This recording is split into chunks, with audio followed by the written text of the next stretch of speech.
안녕하세요. 매일 새로운 사연을 전하는 읽어주는 사연 라디오입니다. 구독과 좋아요, 많은 공유 부탁드립니다. 오늘의 사연 시작하겠습니다. 안녕하세요. 뻔뻔한 신우의 욕심 때문에 신우는 물론이고 어머님과도 절연하게 된 30대 여자예요. 어떻게 이야기를 시작해야 할지 정말이지 이런 사연을 쓰게 된 게 애석할 뿐이네요. 사랑하는 남편과는 지인의 소개로 만났습니다.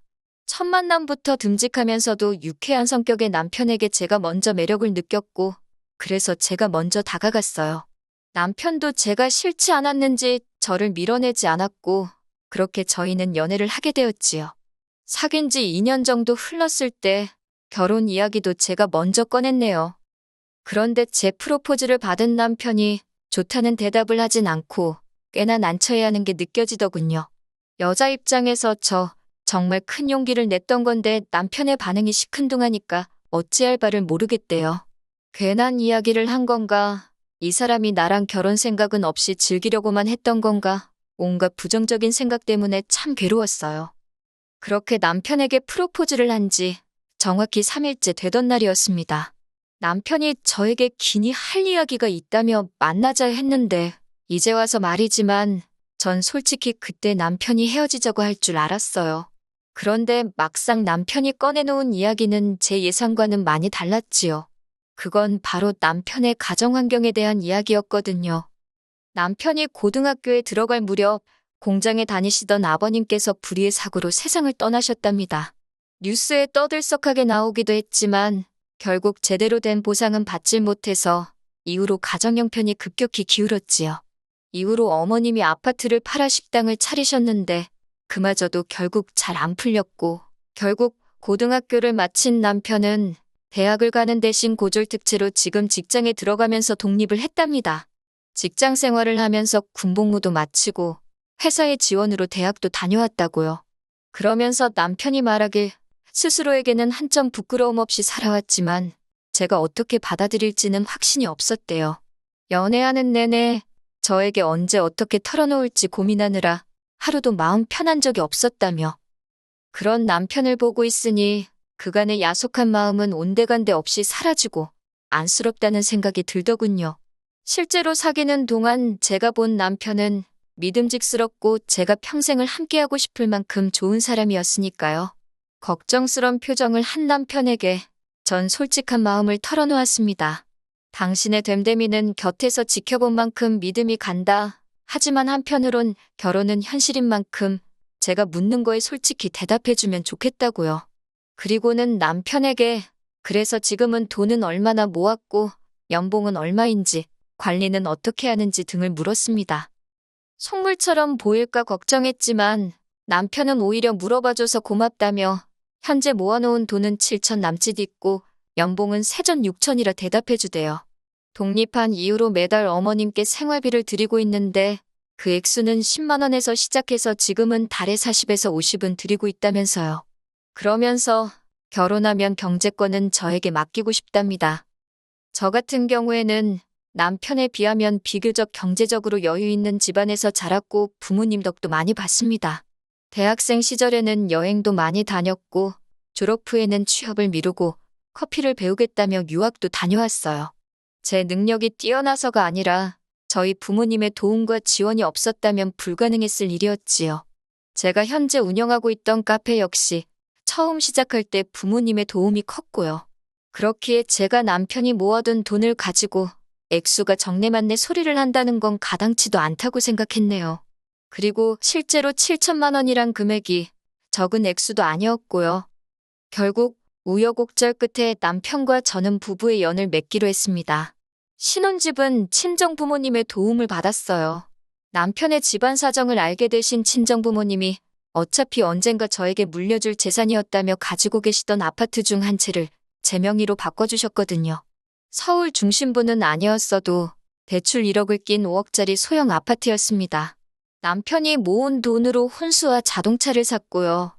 액수만 본다면 제가 훨씬 많이 해가는 결혼이었어요. 그렇다고 아깝고 손해보는 것 같고 그런 생각은 안 했네요. 그런데 식을 올리기 며칠 전 무턱대고 카페로 찾아온 신우가 생각지도 못한 소리를 하대요. 그건 바로 예단에 관한 것이었습니다. 할 말이 있어 바쁜 와중에 찾아왔다는 신우의 말에 어쩌라는 건가 싶었지만 일단은 커피를 내주고 맞은편에 앉았습니다. 신우가 하는 소리가 기다리다 답답해서 자기가 왔다며 어째서 예물에 대한 이야기가 전혀 없냐고요. 저는 당연히 남편이 이야기했을 거라 생각했기에 좀 당황스러웠지만 이내 못 들었냐고 예물은 생략하기로 했다고 알려주었지요. 그랬더니 신우가 그걸 어른들끼리 상의해야지 왜 너희들끼리 멋대로 정했냐며 어이가 없답니다. 신우의 격한 반응에 조금 당황하긴 했지만 일단은 알겠다고 그러면 어머님에게 다시 말씀드리라 했어요. 그랬더니 당신이 어머님 대리인으로 온 거라며 당신하고 이야기를 하면 된다네요. 그러냐 했지만 속으로 생각하기엔 도대체 무슨 이야기가 하고 싶어서 저러는 건지 어이가 없었지요. 신우가 한다는 말이 저도 알다시피 어머님 사시는 곳은 좁아서 이것저것 뭐 들여놓을 공간도 없다고 그냥 현금예단만 하면 된답니다. 1,000만 원 하면 어머님 성격의 절반은 돌려주실 거라면서 쓸데없는 거 사지 말고 현금으로 1,000만 원이면 딱 좋겠다고 2번이나 반복해서 말하는데 어이가 없더군요. 저는 신우에게 못 들은 걸로 하겠다고 1,000만 원이 누구 집 강아지 이름이냐고 쏘아붙였습니다. 막말로 남동생 장가가는데 밥솥 하나 해줄 생각은 없으면서 예단이라니 가당키나 하냐고 이런 말 뭐하지만 좀 뻔뻔한 거 아니냐고 면전에 대고 얘기했어요. 그랬더니 신우가 윗사람한테 못하는 말이 없다며 목소리를 높였습니다. 저는 여기 엄연히 제 영업장이라고 목소리 낮추라 했지요. 하지만 신우가 제 말을 들어먹을 리 없었고 결국 제가 경찰을 부르는 척까지 하고 나서야 씩씩거리며 자리를 뜨대요. 솔직히 이런 일을 겪고 파혼을 왜 안 했냐 하실 수도 있겠지만 이때만 해도 신우 성질머리가 보통이 아니구나 그렇게만 생각했어요. 제가 충분히 감당할 수 있다고 생각했고 신우랑 같이 살 것도 아니니 별일 아니라고 쉽게 치부해버렸지요. 게다가 이 일을 남편에게 전했더니 남편이 그 길로 신우한테 찾아갔고 저에게 말하길 자기가 정말 크게 화를 냈다고 했습니다. 제가 따라가질 않았으니 정확히 남매 사이에 무슨 대화가 오갔는지는 모르지만 그래도 그날 이후로 결혼식까지 신우가 저에게 경호 없이 행동하는 일은 없었으니 남편이 대처를 잘했구나 그렇게 생각했네요. 하지만 결혼한 뒤 신우의 말 같지도 않은 간섭이 다시 시작되었습니다. 발단은 집들이었어요. 어머님과 신우네 부부를 아파트로 초대했는데 신발장에 들어서면서부터 비아냥거리기 바쁘더라고요. 아파트 자체가 오래된 아파트다 보니 친정아버지 아는 분께 부탁해 비교적 저렴하게 인테리어를 싹 고쳤거든요. 그런데 신우가 저를 쳐다보면서 한다는 소리가 그 돈이면 차라리 자기 엄마, 그러니까 어머님 사는 집 보증금에 보태주지 그랬냐입니다. 시어머니는 반지하에서 혼자 외롭게 사는데 너희만 이렇게 삐까뻔쩍하게 해놓고 살면 좋냐면서요. 솔직히 저도 결혼할 때 반지하에서 혼자 사시는 어머님이 마음에 안 걸렸던 건 아니에요. 하지만 남편이 먼저 저에게 신경 쓸 거 없다고 하더라고요.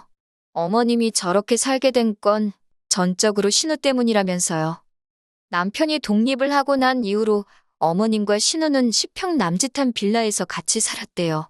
어머님에게는 전 재산이나 마찬가지였던 전세보증금 8천이 묶여있는 집이었다고요. 그런데 몇 년 전 신우가 혼전 임신을 하게 되면서 시집을 가게 되었는데 남자 쪽도 사정이 여의치 않다 보니 신우가 어머니더러 보증금에서 얼마를 빼달라고 했던 모양이에요. 그래서 어머님이 8천의 절반을 뚝 떼주시고 이후로 당신은 반지하방 전세살이로 들어가셨다고 들었습니다. 제가 하고 싶은 말이 어머님이 잘못하셨으니 그렇게 사셔도 어쩔 수 없다. 그런 건 아니에요. 하지만 적어도 신우가 저한테 돈으로 어머님 보증금을 보태드려라 어쩌라 할 자격은 없다는 거지요. 아무튼 신우가 말이라고 아무렇게나 내뱉는 게 너무 얄미워서 불쌍한 친정엄마 등골 빼먹고 시집간 너한테 들을 소리는 아니라고 쏘아붙이고 싶었지만 신우 남편도 있고 해서 차마 그 소리는 안 했고 그냥 못 들은 척 해버렸어요. 그런데 신우가 해대는 헛소리보다 더 크게 제 신경을 긁는 사람이 있었으니 그건 바로 어머님이셨습니다. 어머님께서는 저희가 매달 보내주는 생활비 50만 원과 가끔 일손이 부족한 식당에서 일을 도와주며 받는 돈으로 생활을 이어가고 계셨어요. 신우는 자기 먹고 살기도 바쁘고 애들 키우기도 빠듯하다며 단돈 10만 원도 보내지 않고 있었고요. 물론 신우가 돈을 보내드리던 말던 그거야 제 알 바는 아니에요. 하지만 그럼에도 불구하고 제가 예민하게 반응하게 된 건 어머님이 걸핏하면 저에게만 전화를 하셔서는 누구는 어디 간다더라, 뭐 먹었다더라, 옷을 샀다더라, 당신만 돈이 없으니 죽겠다며 아쉬운 소리를 해대셨거든요. 아무리 며느리도 자식이라지만 아들하고 딸한테는 매번 괜찮다 괜찮다 하시면서 며느리인 저만 붙들고 죽는 소리를 하시니 얼마나 부담스럽고 불편하던지. 처음에는 남편 몰래 5만 원이나 10만 원씩 보내드리기도 했는데 그것도 계산해보니 심할 때는 생활비를 제외하고도 저희가 한 달에 30에서 40만 원은 더 드리는 셈이더라고요. 그래서 이후로는 어머님의 하소연을 듣더라도 내내 대답만 해드릴 뿐 따로 돈을 보내드리거나 하지는 않았습니다. 그런데 지난해 엄청 추웠던 12월의 어느 날이었어요. 신우가 연락도 없이 어머님과 함께 저희 아파트로 찾아와서는 대뜸 할 이야기가 있다고 하더군요. 신우가 갑자기 찾아와서 좋은 소리 한 일이 없었기 때문에 무슨 이야기인지 듣기도 전에 한껏 예민해졌지만 그래도 일단 드러나보자 싶어서 말해보라 했습니다. 그랬더니 어머님이 저렇게 혼자 사시는 게 안타까워서 이번 참에 자기가 어머님을 모시고 살기로 했답니다. 생각지도 못한 소리였지만 어쨌든 쉬운 결정은 아니었을 테니 어려운 선택을 했다고 잘 생각했다고 한껏 추켜 세워줬지요. 그랬더니 신우가 의기양양해져서 한다는 말이 그래서 어머님이 지금 사시는 집에 걸려있는 전세보증금은 자기가 가질 거랍니다. 사실 저는 별 생각이 없었는데 남편은 자기보다 뒤늦게 결혼한 신우에게만 어머님이 경제적으로 얼마라도 도와주신 게 그렇게 서운하다 했었거든요. 실제로 어머님께 대놓고 이야기한 적도 있고요. 그때 어머님이 말씀하시길 몇 푼 안 되지만 그래도 당신 죽고 나면 사시던 전세집 보증금은 아들인 제 남편에게 준다 하셨는데 분명히 말하지만 저는 그 돈 주셔도 그만, 안 주셔도 그만이라 했고 욕심낸 적도 없습니다. 남편에게도 그 돈은 없는 돈이라 생각하고 살라 했을 만큼이요. 그런데 신우가 자기가 그 돈을 갚겠다 하는데도 어머님은 먼 산만 보고 계실 뿐 남편에겐 조금도 미안한 기색이 없으셨으니 남편도 허탈한지 어이없다는 표정만 짓고 있었지요. 하지만 신우의 욕심은 거기서 끝이 아니었습니다. 어머님의 전세 보증금은 물론이고 앞으로는 그동안 어머님께 저희가 보내드리던 생활비도 자기한테 보내라더군요. 그런데 신우가 한다는 말이 생활비를 제외하고 50을 더 보내래요. 어머님을 보살피는 자기의 인건비 같은 거라나요? 어이가 없어서 듣다 못한 제가 그렇게는 못한다 했습니다. 저희가 형님더러 어머님을 모시라 한 것도 아닌데 저희가 생활비도 부담하고 무슨 인건비, 말도 안 되는 소리라고 했어요. 어머님을 놓고 형님 지금 장사하시는 거냐고 따졌지요. 그랬더니 신우가 파르르 떨었고 어머님께서도 저한테 내가 네 돈 달라고 했냐고 내 아들이 번 돈 달라고 했다며 네가 뭔데 주네 못 주네 그러냐입니다. 삿대질을 하시며 야, 너 하는데 그때 느낀 그 감정은 모멸스럽고 수치스럽고 내가 이런 소리까지 들으며 이 집 구성 며느리를 해야 하나 별의별 생각이 다 들 때요. 그런데 그때 남편이 도저히 못 봐주겠다면서 두 사람에게 큰 소리를 냈습니다. 그나마 해잘들고 사람 살만하던 빌라에서 어머님 반지하로 밀어넣은 게 누구냐고 누나 아니냐고요. 그래놓고 이제 와서 어머님 모시고 산다는 이유로 남은 재산도 다 가져가고 나더러 돈까지 내놓으라는 거냐면서 누나 눈에는 내가 호구등신으로 보이냐고 소리를 치대요. 남편의 분노는 거기서 끝나지 않았습니다. 남편은 어머님께도 그렇게 신우한테 돈 다 뺏기고 그러다 나중에 오갈 곳 없으면 그땐 어쩌려고 그러냐며 악을 쓰더니 자기는 이제 생활비고 뭐고 못 보낸다며 어머님더러 어디 나가서 일을 하든 어쩌든 벌었으라고 하대요. 누나네 집 들어가서 사는 순간 생활비는 끝이라고 아주 칼같이 선을 긋더라니까요. 그러자 신우가 남편더러 속도 없는 놈이라며 네 마누라가 무섭냐고 네가 번 돈인데 왜 마누라 눈치를 보냐면서 그런데 전 정말 눈치 주지 않았어요. 물론 남편이 중간에서 알아서 잘해주니까 눈치를 줄 필요가 없기도 했지요. 아무튼 신우가 계속해서 남편을 설득하려 들자 남편이 저를 가리키면서 이 사람이나 되니까 시어머니한테 한 달에 50씩 주고 그래도 나랑 살아주는 거라며 뒤이어 신우더러 잘 살고 있는 내 인생까지 반지하로 밀어넣을 생각하지 말고 효녀 노릇하고 싶으면 어머님 모시고 가서 조용히 살라고 하더라고요. 전에 없이 냉정한 남편의 태도에 신우도 어머님도 말문이 막힌 듯 했습니다. 두 사람은 현관으로 향하면서도 저를 무섭게 노려봤는데 그마저도 남편이 쳐다보지 말라며 고함을 친 탓에 허둥지둥 도망치듯 현관을 나갔네요. 그리고 며칠 전 어머님께서 저에게 연락을 해오셨습니다. 신우를 따라 이사를 왔는데 당신 방 한 칸도 없답니다. 신우 애들 둘이 한 방을 쓰고 신우네가 한 방 그리고 어머님이 거실을 쓰게 되었다고요. 거기다 신우가 애 키우기 힘들다며 졸지에 집안 살림을 죄다 어머님께 맡겼던 모양이에요. 어머님이 이제 겨우 3주 되었는데 죽을 맛이라며 자기 좀 데리고 가달랍니다. 그런데 어쩌겠어요. 제가 모시고 살 것도 아닌데 무책임하게 그 집에서 어머님을 데리고 나올 순 없었지요.